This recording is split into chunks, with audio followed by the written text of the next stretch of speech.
বন্ধুরা এই মুহূর্তে আমি আছি ঢাকা শ্যামবাজারে। বন্ধুরা আজকে 13ই জুলাই, আজকের বাজারে কেমন চলছে পেঁয়াজের দাম বিস্তারিত আমরা জানিয়ে দেব পুরো ভিডিওতে। বন্ধুরা তো যে যেখান থেকে আমাদের ভিডিওটি দেখছেন সকলে ভিডিওটি না টেনে পুরোপুরি দেখুন। আজকের বাজার দর আমরা বিস্তারিত জানিয়ে দেব পুরো ভিডিওতে। বন্ধুরা দেখতে পাচ্ছেন যে বাহিরে প্রচন্ড বৃষ্টি, তো এই বৃষ্টির ভিতরে কেমন চলছে পেঁয়াজের দাম বিস্তারিত জানতে আমাদের পুরো ভিডিওটি দেখুন। যে সারাদিন কিন্তু প্রচন্ড বৃষ্টি হচ্ছে, এই বৃষ্টির মাঝে পাইকাররা কেমন আসছে বিস্তারিত আমরা জানিয়ে দেব। তো যারা হাটের বাজারে আছেন দাম কেমন চলছে বিস্তারিত জানাবেন। আসসালামু আলাইকুম। ওয়ালাইকুম আসসালাম ভাইয়া, কেমন আছেন? ভাই ভালো আছেন? আলহামদুলিল্লাহ ভাই। তো কি অবস্থা ভাই? বৃষ্টির ভিতর তো দেখতেছি এই ঝাপ বন্ধ কইরা বসে আছেন। হ্যাঁ ভাই, বৃষ্টির ভিতর তো অনেক বৃষ্টি ভাই। এখন ছাড়া উঠাইলে ভাই পেঁয়াজ ভিজে যায়। হ্যাঁ, তা এর ভিতরই পাইকার পত্র টুকটাক করে আসতেছে, হয়তো বেচা কিনা হচ্ছে টুকটাক টুকটাক হইতেছে। জি, মোটামুটি ভালোই হচ্ছে। আচ্ছা, আমদানি কেমন মালের? মালের আমদানি ভাই বৃষ্টির জন্য হাট বাজারে বাজার বাড়ি গেছে, মালের আমদানি কমে গেছে। তা আমরাও পেঁয়াজ এখন বাড়তি পেঁয়াজের বাড়াই বিক্রি করতেছি। 27-28 উপরে সর্বোচ্চ 30 টাকা বাজার আছে। মানে পেঁয়াজের দাম বাড়বে এখন? এখন পর্যাপ্ত পরিমাণ পেঁয়াজ বাড়ে যাবে। পেঁয়াজ এই এক সপ্তাহের ভিতর পেঁয়াজের দাম হবে 35 থেকে 40 টাকা। এক সপ্তাহের ভিতর? এক সপ্তাহের ভিতর। আচ্ছা আচ্ছা, কারণটা কি? কারণ পেঁয়াজ ভাই দেশে পেঁয়াজ এখন কমে গেছে, আর হাট বাজারে পেঁয়াজ অনেক কম উঠতেছে, আগের মতো পেঁয়াজ ওঠে না। তা হাট বাজারে ধরেন যদি পেঁয়াজ না ওঠে, চাষিরা যদি পেঁয়াজ এখন বিক্রি না করে, তা বাজার তো একটু বাড়বেই। দেশে তো পেঁয়াজ 80% পেঁয়াজ ফুরাই গেছে। পেঁয়াজ নষ্ট হয়েছে কেমন এবছরে? নষ্ট হয়েছে 50%। 50% নষ্ট অলরেডি হয়েছে? হ্যাঁ, নষ্ট হয়ে গেছে। আরো তো নষ্ট হবে মনে হয়। নষ্ট তো এখন বৃষ্টি হচ্ছে না, এই বৃষ্টিতে আবার কিছুদিন পরে আরো পেঁয়াজের পছন্দ ধরবে, ওই সময় তো দাম আরো বাড়বে। হ্যাঁ, দাম বাড়তি হবে। দাম কেমন বাড়তে পারে? দাম ধরেন 35-40 টাকা হয়ে যাবে কিছুদিনের খুব ভিতরে, দ্রুতই হয়ে যাবে। আচ্ছা আচ্ছা, তো আরো তো মুড়ি কাটার বাকি এখনো 4-5 মাস আছে। হ্যাঁ, 4-5 মাস আছে। তবে এর ভিতর যে পেঁয়াজ আছে, চাষিদের ঘরে যাদের ভালো পেঁয়াজ আছে তারা হয়তো একটু দাম পাবে, কিন্তু চাষিরা তো পেঁয়াজ রাখতে পারছে না। এখন তো এই যে যেরকম এই একটা পেঁয়াজ, এটা অরিজিনাল দেশি পেঁয়াজ। এইটা দেশি পেঁয়াজ? এটা 27-28 টাকা বিক্রি করতেছে এইগুলা? হ্যাঁ হ্যাঁ। আচ্ছা আচ্ছা, 27-28 টাকা। জি জি। এই একটা আছে সুখসাগর পেঁয়াজ। এইটা কত করে? হ্যাঁ, এটা আমরা বেচতেছি 20 থেকে 22 টাকা। 20-22 টাকা? জি জি। আচ্ছা, 20-22 টাকা বিক্রি করতেছেন। তা এরকম পেঁয়াজ ধরেন যদি এই পেঁয়াজগুলো আপনার এখন বৃষ্টি বদলে না থাকে, পচে যায়। এই পেঁয়াজটা কত করে এইটা ভাই? এটা আমরা 20 টাকা 21 টাকা বেচছি। এইটা পেঁয়াজ 20 টাকার পেঁয়াজ? জি জি। এটা সুন্দর পেঁয়াজ। এটা সুখসাগর পেঁয়াজ বলে। এটা 20 টাকা? এটা সুখসাগর? ও আচ্ছা, সুখসাগর এটা 20 টাকা করে। আচ্ছা, এইটা খরচ পড়ছে কত কৃষকের? কৃষকের খরচ পড়ছে ধরেন 30-40 টাকা। 30 টাকা 40 টাকা। তবে এবার ধরেন শতাংশে চাষিরা যে শতাংশে 3 মণ পাইতো, সে পাইছে 4 মণ 4.5 মণ।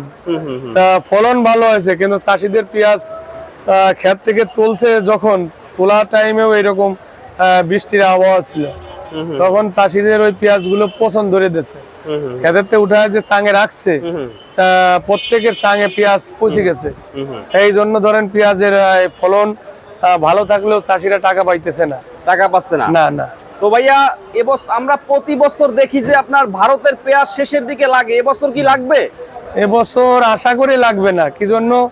যে ভারতের পেঁয়াজ বাংলাদেশে আসতে যে খরচ, তার চাইতে দেশি পেঁয়াজই চাষিরা কমে পাচ্ছে, এই পাইকাররা কম দামে পাচ্ছে। পাইকাররা? হ্যাঁ।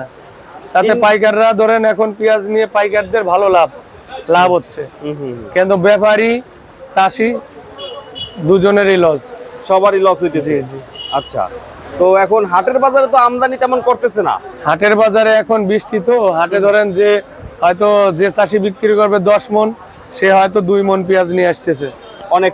হ্যাঁ, আনার পরে দেখা যাচ্ছে ওরা 1100, 1200, 1000 এরকম পেঁয়াজের কোয়ালিটি বুঝে পেঁয়াজ বিক্রি করতেছে। সামনে আবার পাটের সিজন, পাট উঠলে কি দাম বাড়বে? না, পাট উঠলে আরো চাষিরা পেঁয়াজ বেচবে না, তখন পাট বেচবে। 1 মণ পাট আছে 4200-4500 টাকা। তা তখন চাষিরা এই পাট গুলো বিক্রি করবে, পেঁয়াজ বেচতে যাবে না, তখন বাজার আরো ভালো হবে। মানে তখন আমদানি কম থাকবে, বাজার রেট বাড়বে, আরো ভালো হবে। তাই যে চাষিরা ধরেন এখন যে দামে পেঁয়াজ বিক্রি করছে, এই দামে চাষিদের পেঁয়াজ বেচলে চাষিদের চালান পুঁজি কিছু থাকে না। চাষিরা যে আগামীতে আবার যে পেঁয়াজের দানা কিনবে, সামনে যে সিজন আসতেছে, এই দানা কেনার টাকাও চাষিরা পাবে না। আগামীতে চাষি, অনেক চাষি আছে যে পেঁয়াজ আর লাগাবোই না, এরকম কিছু কিছু চাষি প্রতিজ্ঞাই করে ফেলছে। তা আশা করি যে আগামীতে চাষিরা ভালো ফলন পাবে এবং চাষিদের ভালো টাকা লাভ আসবে, পেঁয়াজের দাম বাড়তি পাবে। বাড়তি পাইলে তখন যদি এখনো চাষিদের ফলন এই টাকা বেশি পাইতো, দাম বেশি পাইতো, তাও চাষিদের এই আগে যা বিক্রি করে লস হয়েছে, চাষিদের তখন মন একটু ভালো হয়ে যেত। আর এখন ধরেন চাষি যে লস খাচ্ছে, যদি এই বাজার না বাড়ে তাইলে চাষি পেঁয়াজ লাগাতে যাবে না। অনেক কৃষক তো কান্না করছে যে আর পেঁয়াজ লাগাবেই না।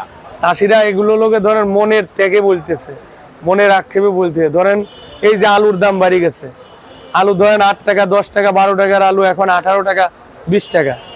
তা পেঁয়াজটাও এইভাবে বাড়ি যাবে। তবে আমি উপর আল্লাহর রহমতে আশা করি যে আগামীতে পেঁয়াজ চাষিরা ভালো পাবে, চাষিদের একটু হলেও টাকা, যাদের পেঁয়াজ আছে তারা টাকা পাবে। তবে চাষিরা ধরেন অনেক দিক থেকে ক্ষতিগ্রস্ত। এই যে ধরেন বৃষ্টি হচ্ছে, এই বৃষ্টিতে চাষিদের হয়তো কত দেখেন গে চাষিদের ঘরে খাবার নাই, চাষিরা অনেক দুর্ভোগে চলতেছে। এই যে চট্টগ্রামে এইদিকে বন্যায় কি হচ্ছে দেখছেন, হ্যাঁ, তা পানিতে গরু বাছুর সবকিছু তলায় যাচ্ছে, ঘর বাড়ি তলায় গেছে, পাবলিকের খাবার নাই। তা ধরেন এই পেঁয়াজ, এই হাতে মানুষের টাকা পয়সা নাই, তাই পেঁয়াজের দামই কি বাড়বে। আর তরি তরকারির দাম ধরেন এখন 1 কেজি পটল 15 টাকা 20 টাকা, তরি তরকারির দাম কমে গেছে। তবে এখন আবার মরিচের দাম একটু বাড়তি হয়েছে, বৃষ্টিতে মরিচ তুলতে পারছে না, মরিচ 100 টাকা 120 টাকা কেজি আবার বাড়ছে দাম, হ্যাঁ একটু বাড়তি। তা ধরেন 1 কেজি তরি তরকারির দাম 40-50 টাকা, তা আলু 18 টাকা 20 টাকা। তাইলে আপনার ধরেন পেঁয়াজটা যদি একটু ভালো হইতো, চাষিরা তাইলে একটু মন একটু ভালো হইতো। তা ধরেন একমাত্র এই চাষিরাই অনেক কষ্টে আছে। তাছাড়া ধরেন একজন হয়তো একটা সরকারি চাকরি করে, তার ধরেন মাস গেলে বেতন আছে। ধরেন একজন বেসরকারিরা চাকরি করে, তার মাস গেলে বেতন আছে। কিন্তু কৃষকের কোনো এই টাকা নেই। কৃষক ধরেন একটা পেঁয়াজ, 1 মন পেঁয়াজ হাটে নিয়ে যদি 900-1000 টাকা বিক্রি করে, তার 1 মন পেঁয়াজ এখন চাং থেকে পারলে তার ধরেন বস্তায় 10 কেজি পেঁয়াজ হলেও পচা বাড়াবে, ওই 10 কেজি পেঁয়াজ ফেলাই দেওয়া লাগবে। তাহলে 1.5 মন পেঁয়াজ বাইসে যদি 1 মন পেঁয়াজ নিয়ে হাটে নিয়ে বিক্রি করে 900-1000 টাকা বিক্রি করে, তাহলে ওই চাষির কিছু থাকে? কিছুই থাকে না। তা চাষিদের ধরেন এই জন্যই মনে কষ্ট। তা ধরেন আমাদেরও পুরা শ্যামবাজার, আপনি যে কোনো আড়তে যা বলেন, দেখেন যে আড়তদাররা কি বলে, আপনার আড়তেও বেচা কিনা কমে গেছে। এই বৃষ্টিতে আমাদের শ্যামবাজার তলায় গেছিল গতকালকে ধরেন এই পুরা মার্কেটে পানি ঢুকে গেছে, সবার পেঁয়াজদের তল দিয়ে পানি চলে গেছে, রাস্তাঘাট পানি। এখনো বাইরে দিয়ে অনেক বৃষ্টি হচ্ছে ভাই, দেখা যাচ্ছে বাইরে, হ্যাঁ অনেক আড়তের পেঁয়াজ তলায় গেছে, বাইরে দিয়ে পেঁয়াজ পড়ে আছে, নিচু ঘরগুলোর ভিতরে সমস্যা বেশি হয়েছে। হ্যাঁ, তা ধরেন এই জন্য এই যারা ফুটপথে, ধরেন ঢাকা শহরের 80% লোক ফুটপথে ব্যবসা করে, তাহলে যারা ভ্যান গাড়িতে পেঁয়াজ বেচে ফুটপথে ব্যবসা করে, তারা এখন ধরেন ফুটপথে ভ্যান গাড়িতে পেঁয়াজ বেচতে পারতেছে না, তাহলে ওই পাইকার গুলো এখন ধরেন আসতেছে না। তা ধরেন আমাদেরও এই জন্য বেচা কিনা কম। এই জন্য সব দিক দিয়েই ধরেন সবাই সমস্যা আছে। তা উপর আল্লাহর রহমতে ধরেন এই যে কিছুদিন যে গরমের তাপমাত্রা আবহাওয়া গেছে, তা এখন বৃষ্টিতে হয়তো সবাই স্বস্তি পাইছে। তা উপর আল্লাহর রহমতে আবার বৃষ্টি বাদল কমে যাবে, আগামীতে নির্বাচন চলে গেলে বৃষ্টি বাদল কমে যাবে, চাষিদের পেঁয়াজের দাম একটু বেশি পাবে। তো ভাইয়া এখন সর্বশেষ হইছে কথা, মানে দিন যত যাবে দাম বাড়বে। হ্যাঁ হ্যাঁ, আশা করি বাড়বে না? জি। আচ্ছা, তো আপনাদের শপের নাম হচ্ছে ইকবাল বাণিজ্যালয়, ইকবাল বাণিজ্যালয়, 8/2 বিকে দাস রোড, শ্যামবাজার, ঢাকা। আচ্ছা, তো ভাইয়াকে অসংখ্য ধন্যবাদ। ভাইয়া আপনাকেও ধন্যবাদ। আমার মোবাইল নাম্বার 067423। আরেকবার বলে দেন। Mobile number 01721067423। আচ্ছা, এই নাম্বারে ইমো, হোয়াটসঅ্যাপ, মেসেঞ্জার সবই পাবেন। Thank you. আসসালামু আলাইকুম। আসসালামু আলাইকুম।